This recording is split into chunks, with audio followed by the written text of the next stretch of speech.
C'est sur l'eau combien on met de temps pour la douche. Parce qu'un bain, ça utilise beaucoup plus. Et on éteint le robinet quand on se brosse les dents. Oui, on l'allume pour mouiller la brosse à dents, après on l'éteint, après on la rallume pour se nettoyer la bouche et puis c'est tout. Après, on l'éteint. Dans les toilettes, il y avait une fuite et puis c'était monté jusqu'à ma côte. Ouais, jusqu'à là au moins.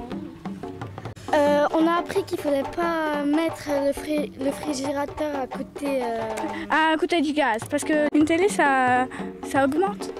Ça fait augmenter quand on ne l'éteint pas. Ouais. Oui, ça augmente de plus en plus. Il faut acheter les lampes qui allument le plus. Au départ, ça coûte cher et à la fin, ça coûte moins cher.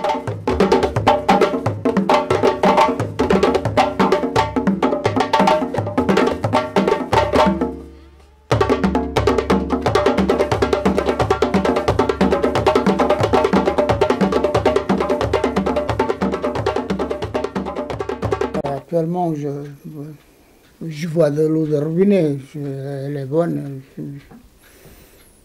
Alors par contre, ma femme, il fait bouillir l'eau et il laisse refroidir après le bois. L'eau minérale. C'est une habitude depuis des années, depuis que je vis ici en France.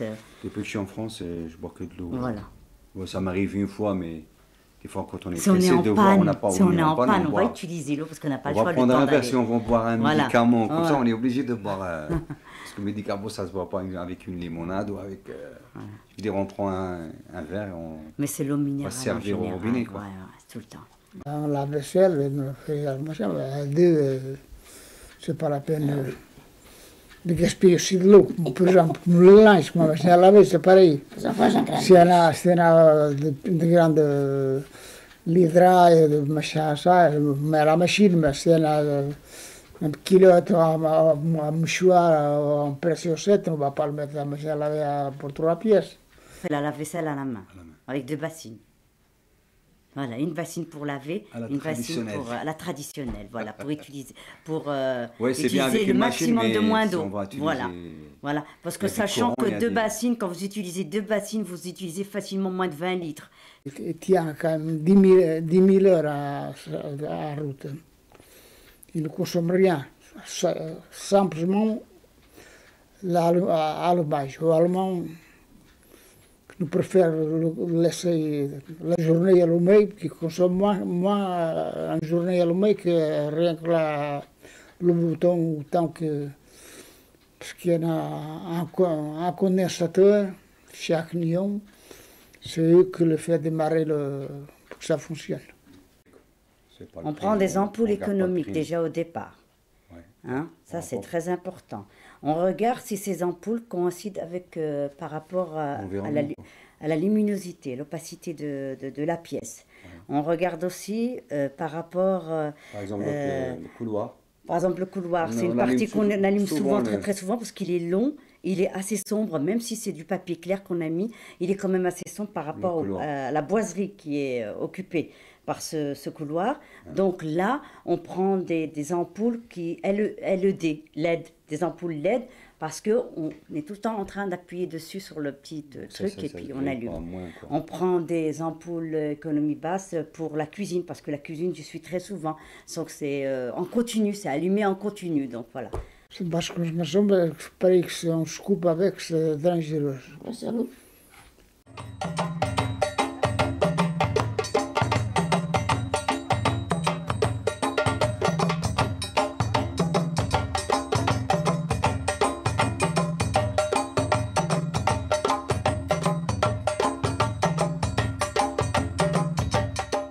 Alors, ce projet d'appartement pédagogique, il est né dans le cadre du projet de rénovation urbaine de Saint-Pantaléon.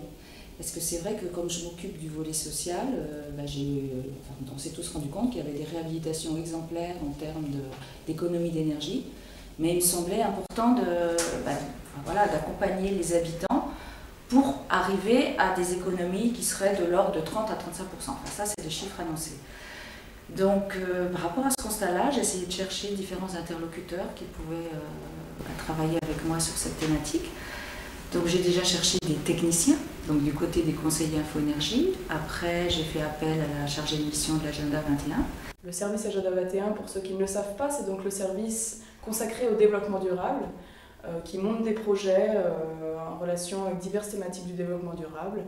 Et moi, ce qui m'intéressait notamment dans ce projet de l'appartement pédagogique, c'est la concrétisation de plusieurs thématiques du développement durable. C'est-à-dire que c'est un outil pour vraiment palper diverses thématiques. C'est-à-dire qu'on fait beaucoup de sensibilisation sur diverses thématiques, le tri des déchets, la gestion des ressources, le gaspillage, plein de thématiques. Mais la sensibilisation, c'est bien, mais cet appartement nous permet, à Jada 21, de concrétiser un peu comment faire chez soi pour vraiment agir sur l'environnement et agir sur la diminution de ses factures. Mettre quelque chose d'innovant dans ce quartier qui, du coup, ça fait venir des gens à Saint-Pantaléon. Ils n'avaient aucune raison de venir avant.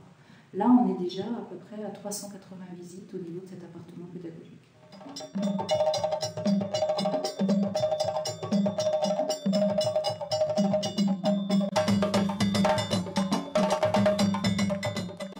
Alors on intervient sur toutes les thématiques, donc au niveau de l'appartement témoin sur notamment les veilles, la consommation d'eau, l'éclairage et les déchets.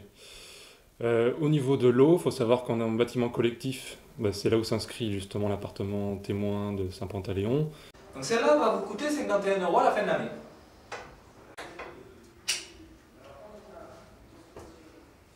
Celle-ci. Combien? 0.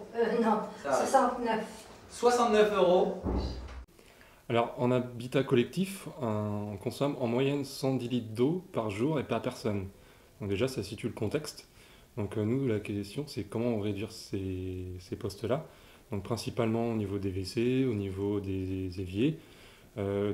Par des gestes tout simples, de couper l'eau quand on se brosse les dents par exemple, de mettre en place des robinets thermostatiques pour arriver plus rapidement à une température souhaitée, du coup de moins consommer d'eau, de mettre en place des mousseurs. Est-ce que vous connaissez les mousseurs? C'est quoi ça? C'est des moustiques. Afin de passer en moyenne 15 litres d'eau par minute à environ 8 litres d'eau par minute par exemple. Donc ça permet des économies substantielles au niveau de la consommation d'eau. L'eau, il faut pas gaspiller de la nourriture. Ouais, faut pas laisser quand on se brosse les dents l'eau couler pendant 3 heures, faut l'éteindre. C'est bien. Faut pas laisser la lumière allumée. C'est ça la massette, ok. Sur la consommation d'électricité, on peut agir de plein de manières différentes. Déjà, l'éclairage représente une part relativement importante dans les logements sur l'électricité. Donc il y a un moyen tout simple, c'est déjà d'éteindre les lumières quand on n'en a pas besoin. C'est bête à dire, mais ça va mieux en le disant. Et puis ensuite, on peut équiper son logement d'éclairage performant, de lampes basse consommation. C'est des lampes qui sont un petit peu plus chères, mais qui sont rentabilisées en quelques mois, 2-3 mois. Ça permet de réduire vraiment sa facture d'électricité. Acheter des ampoules exprès pour... Économique. Économique. Ah, je suis trop mince. T'en as chez toi? Oui, quelques-unes. J'avais 3. Oui, j'en ai une. Ensuite, l'électricité est consommée dans les veilles énormément. Et les veilles servent à rien. Donc il y a une méthode toute simple qui consiste à mettre tous les ordinateurs ou la télé, le magnétoscope sur une multiprise avec un interrupteur. Donc quand on utilise les équipements, on allume la multiprise, on utilise les équipements et dès qu'on a fini de les utiliser, on coupe la multiprise et ça permet de ne plus consommer de veille et de réduire grandement les consommations de tous ces équipements-là. Voilà. Et vous connaissez d'autres appareils ménagers qui peuvent être laissés en veille dans la maison? Le frigo, la machine, à laver. Non, pas la machine. Le micro-ondes. Oui. Le micro-ondes. En fait, tout ce qui a des fois une petite horloge, et à chaque fois ça reste en veille et ça consomme. Sauf l'horloge. 0,21, ça veut dire que entre ici et ici, on a une différence de 1 à 100. Ici, c'est 100 fois plus qu'ici. Les télés, elles sont en veille, là. Elles ne fonctionnent pas, on ne voit pas la télé. On ne la voit pas, elles sont éteintes. Elles sont en veille. Elles ne servent à rien. La consommation qu'on a ici, ça ne sert à rien. C'est du gaspillage. Ces ampoules, en tout cas les ampoules basse consommation, elles font polémique parce qu'elles ont du mercure, parce que dedans, il y a des composants qui ont une émission de rayonnement électromagnétique. Donc, par rapport aux lampes à incandescence, elles ne sont pas parfaites, quoi. Elles ont des avantages, des gros avantages qui sont la consommation. Ouais, pas allumer les lumières. Est-ce que vous faites ça chez vous? Oui, moi tout le temps. Il y a beaucoup de bruit et de bruit médiatique là-dessus. Pas forcément pour rien, mais souvent disproportionné. Et après, le mercure, c'est sûr que c'est un problème, mais il faut à peu près, je sais plus, je crois que c'est 250 ou 300 lampes pour avoir l'équivalent de mercure avec un thermomètre à l'ancienne, là, tu vois. Donc bon, oui, il y a du mercure, mais voilà, c'est pas non plus catastrophique. Et puis en termes de pollution électromagnétique, oui, aussi, pareil.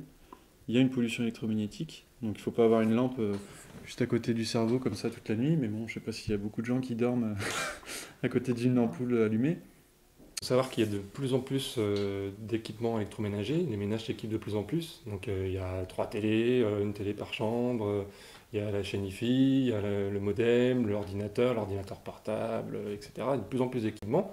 Du coup, la part de tous ces équipements-là, qu'on appelle Wi-Fi immédiat, a augmenté dans la consommation des ménages. Et c'est pour ça que c'est très important, quand vous avez à changer, à renouveler pour un équipement qui ne fonctionne plus, de bien se poser la question de la consommation d'énergie du futur équipement. L'exemple tout bête, c'est on va prendre une télé extra large qui va par contre consommer plus d'énergie, car pour fournir la même quantité d'énergie, évidemment, c'est plus difficile. Après, très important aussi, c'est au niveau du poste froid. Donc les réfrigérateurs, ils ne sont pas tous équipés d'un dégivrage automatique, alors que le givre fait consommer plus le réfrigérateur. Et c'est important de aussi l'éloigner des points chauds, de le décaler par rapport à l'arrière du frigo, sinon il va consommer plus au niveau du compresseur. Il peut y avoir jusqu'à 60% de différence d'économie d'énergie. Donc nous on a regardé, alors vous pouvez venir voir, ça c'est le vieux, ça c'est le vieux et ça c'est le nouveau. Vous voyez, 37 kW, 14. Donc on peut constater qu'effectivement les 60% ils sont bien là. Ouais, parce que le frigo c'est pas un miroir. Faut pas l'ouvrir. Ah oui, moi je regarde tout le temps un frigo. Faut pas le laisser ça. C'est ce que ta mère te dit? Ouais. Comment? Le frigo c'est pas un miroir. Mon mère. Arrête de manger. Je reste pendant 3 heures en train de chercher ce que tu veux. Il va y avoir aussi des ateliers sur le tri sélectif des déchets, il va y avoir des ateliers aussi sur la qualité de l'air dans les logements, sur les produits ménagers, comment utiliser les produits ménagers, le fait de faire soi-même aussi certains produits ménagers, ce qui coûte moins cher et puis qui permet aussi de moins polluer, etc. On va avoir des expositions, on va avoir des ateliers de groupes d'habitants de Saint-Pantaléon, on va avoir un atelier sur la lecture de factures, il y a déjà un atelier sur l'éclairage, comment choisir son ampoule, et puis c'est un appartement qu'on a voulu évolutif, c'est-à-dire qu'aujourd'hui, voilà, il y a un certain nombre d'animations dans l'appartement. L'idée, c'est d'avoir la possibilité d'avoir de nouveaux ateliers au fur et à mesure des demandes des gens, des besoins et puis des envies, quoi, voilà. Plein de gens qui vivent en Afrique, et ben, ils ont 10 litres d'eau par jour et par personne mais pour après, manger, pour se laver, pour s'habiller. Et nous, non, mais eux aussi, juste pour aller faire pipi, hop, 12. Ils ont pas de douche, ils se lavent dans les lacs.